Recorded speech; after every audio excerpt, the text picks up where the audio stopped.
आप जा रही हैं मैम साहब?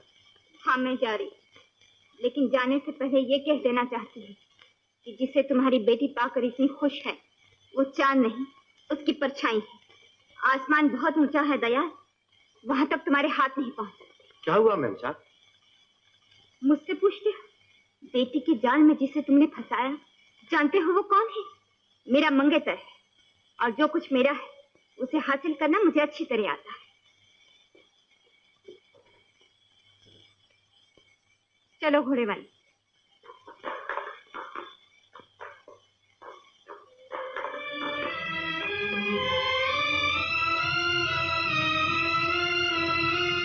उस दिन अगर तुम मंदिर में होते तो अपनी आंखों से देखते कि उसने मेरी भोली भाली बेटी को किस तरह अपने जाल में फंसाया है। बेटी के जाल में जिसे तुमने फंसाया है, जानते हो वो कौन है? मेरा मंगेतर है।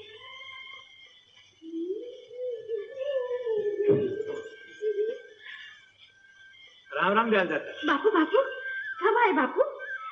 जानते हो बापू, कल रात क्या हुआ? सारा हाथ जल गया। देखो देखो।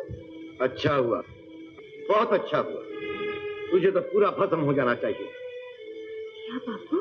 ये आप क्या कह रहे हैं दयाल दादा? ठीक कह रहा। फुलवा, घर चल। खबरदार घर से बाहर पांव निकाला तो। दयाल दादा आपको क्या हो गया? आप क्या कह रहे हैं? नीता ने तो कुछ नहीं कह दिया। मैं अभी उससे पूछता हूँ। वो चली गई डॉक्टर बाबू। फुलवा, डॉक्टर बाबू बहुत बड़े आदमी थे, इनका हमारा क्या मेल? बापू चल घर चल। चल चाचा। बापू चल।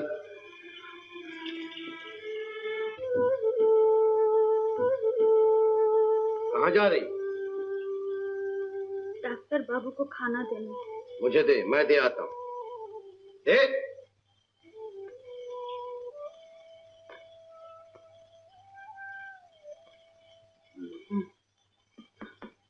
फुलवा जरा मेरा बैग तो देना। फुलवा नहीं है बाबूजी।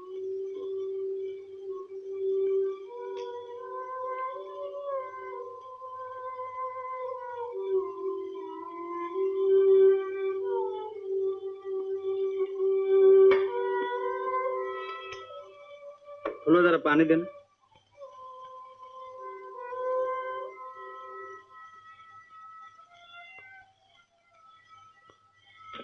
नीता, तुम्हें पूरा यकीन है कि वो नेकलेस तुम्हारा ही है? हाँ अंकल, मैं अपने नेकलेस को अच्छी तरह पहचानती हूँ। गंवार लड़की के जाल में फंसा रखा है, वो जरूर उनकी तरफदारी करेगा। Then may God help। लेकिन मेरे बेटे पर तो कोई आंच नहीं आएगी ना? जो इस किस्म के लोगों की लड़की से मोहब्बत करेगा उसे हथकड़ी और जेल के सिवा और क्या मिलेगा?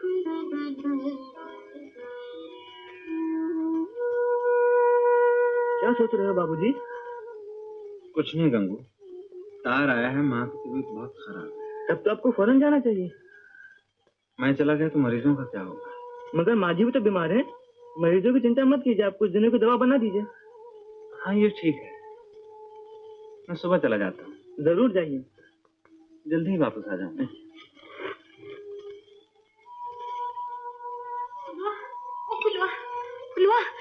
डॉक्टर बाबू गांव छोड़कर जा रहे हैं।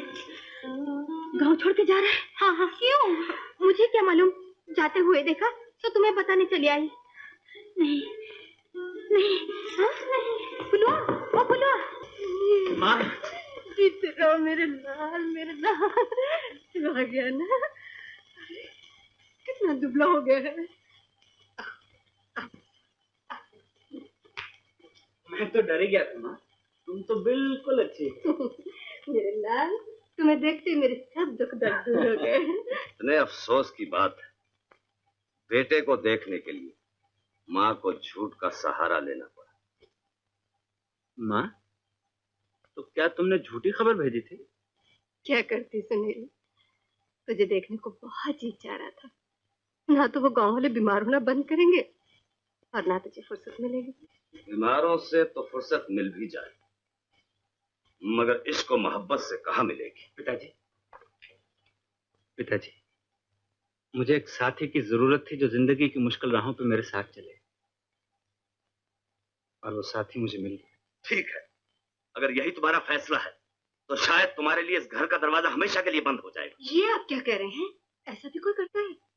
बच्चा है, समझ लेगा। तो तुम ही समझा लो अपने लाडले बच्चे को। मैं हार गया। सुनील, ये तू क्या कर रहा है? मैं डॉक्टर वर्मा को क्या जवाब दूंगी? नीता को क्या मुंह दिखाऊंगी? रिश्ते की बात जो हो चुकी है। मगर रिश्ता हुआ तो नहीं ना। आखिर माँ, नीता का और मेरा कोई मेल नहीं। जो हम कदम नहीं वो हमदम कैसे बन सकता है? रही नीता को मुंह दिखाने की बात, तो माँ उसे शीशा दिखा देना। ये क्या?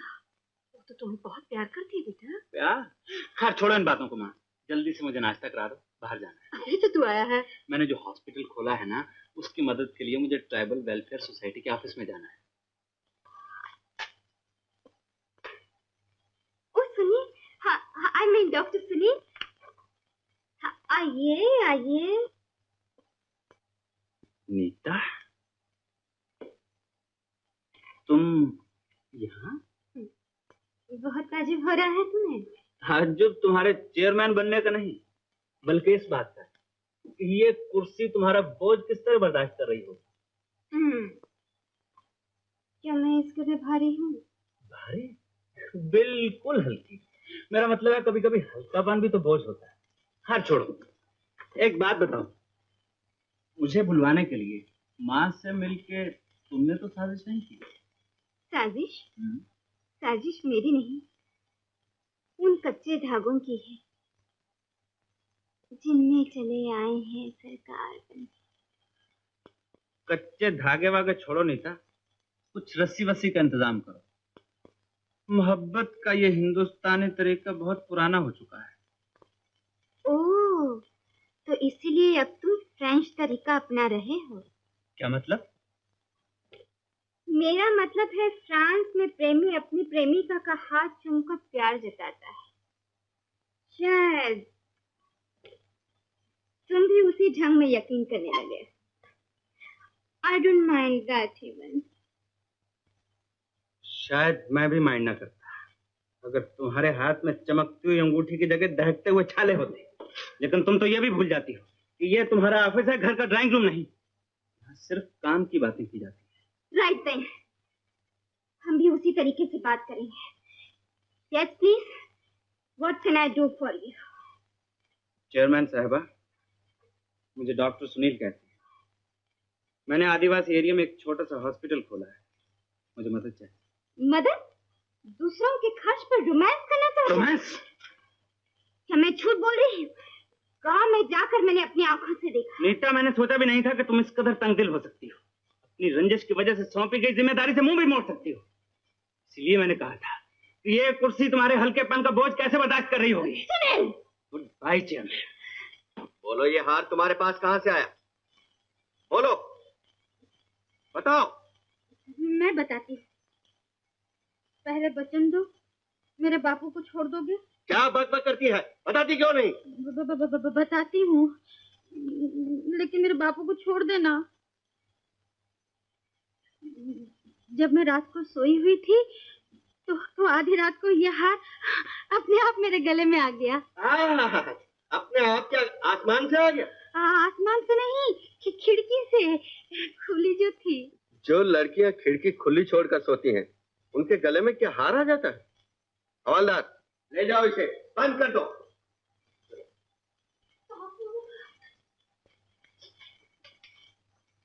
नहीं, मेरे बापू नहीं जाएंगे। छोड़ दो, छोड़ दो।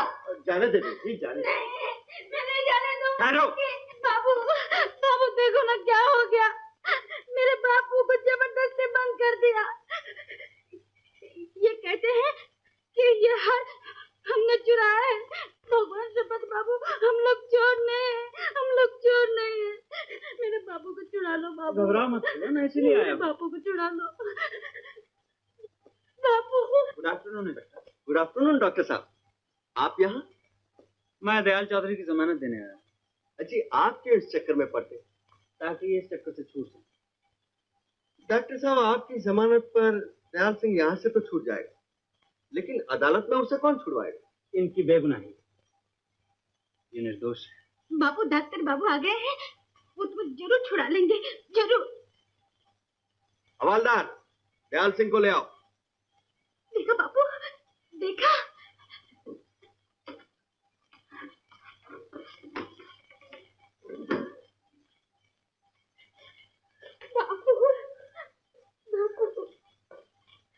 चलिए दयाल चाचा। डॉक्टर बाबू, हम लोग चोर डाकू नहीं, विश्वास कीजिए। ये हाथ तो कहने की कोई जरूरत नहीं, मैं सब जानता हूँ। ये सब नीता का किया हुआ है। आइए चलिए। चलो। दयाल जी, वैसे तो मेरे सपूत का दाम 300 रुपए है, मगर तुम कोतवाली हो आए हो इसलिए 350, और वो भी सब चांदी के। नोट एक भी नहीं, ससुरा गल जाता है जमीन में गाड़ने से। बराबर है। धर्म सिंह जी, ये तो बहुत ज्यादा है। बड़ी मुश्किल से मैंने 300 रुपये जमा किए, और फिर देवी की मानता भी तो देनी है। एक पैसा कम नहीं होगा, ऐसा खानदान कहाँ मिलेगा। सपूतों का बाजार बहुत चढ़ा हुआ है। बापू, 50 रुपए के लिए क्या मुझे 50 बरस बिठा के रखोगे? नहीं बेटे, नहीं सकते। फिर मान जाओ ना। अच्छा बेटे, अच्छा। दयाल जी, चलो 300 रुपए, बुलाओ लड़की। फुलवा, अरियो फुलवा।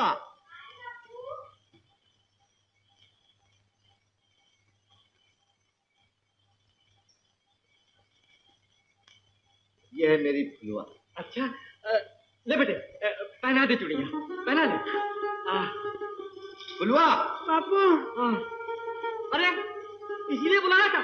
बापू। चल बापू के बच्चे, चल। धर्म सिंह जी,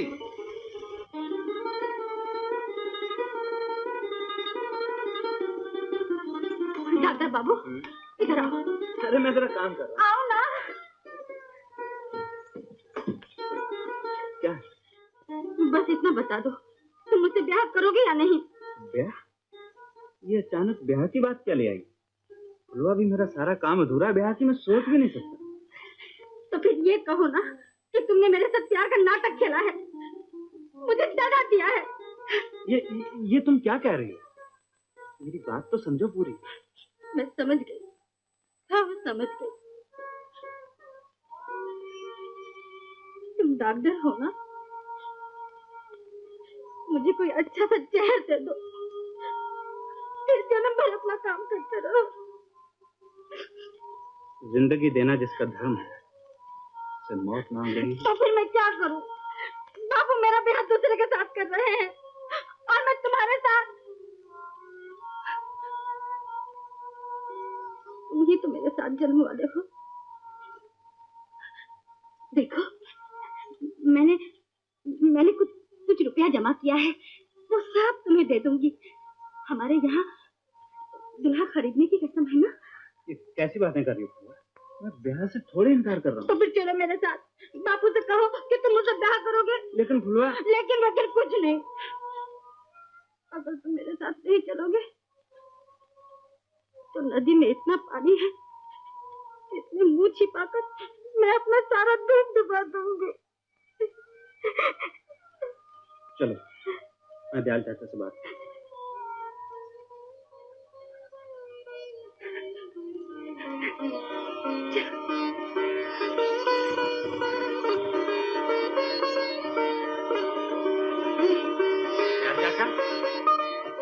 दयाल चाचा, दयाल चाचा।